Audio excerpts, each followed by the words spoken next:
দেশের গণতন্ত্র প্রক্রিয়া উত্তরণে দেশি বিদেশি শক্তি যারাই ষড়যন্ত্র করবে জনগণ তাদের প্রতিহত করবে বলে জানিয়েছেন বিএনপির স্থায়ী কমিটির সদস্য সালাউদ্দিন আহমেদ।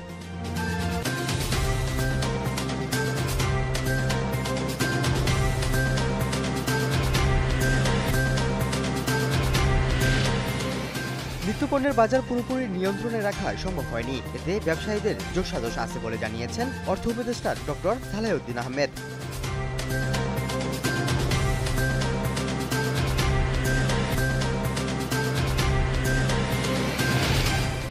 জুলাই আগস্টের মানবতা বিরোধী অপরাধের মামলায় সাবেক প্রধানমন্ত্রী শেখ হাসিনা সহ ৩ জনের বিরুদ্ধে দ্বিতীয় দিনের মতো সাক্ষ্য দিয়েছেন মামলার মূল তদন্ত কর্মকর্তা মোহাম্মদ আলমগীর।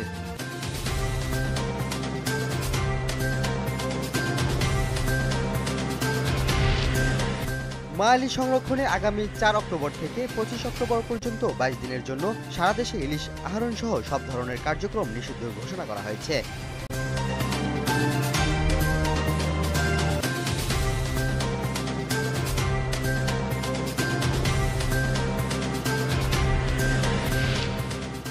মিয়ানমারের রোহিঙ্গা মুসলিম ও অন্যান্য সংখ্যালঘুদের পরিস্থিতি নিয়ে জাতিসংঘের উচ্চ পর্যায়ে সম্মেলন আজ বাংলাদেশ সময় রাত ৮টায় জাতিসংঘের সদর দপ্তরে এই সম্মেলন অনুষ্ঠিত হবে।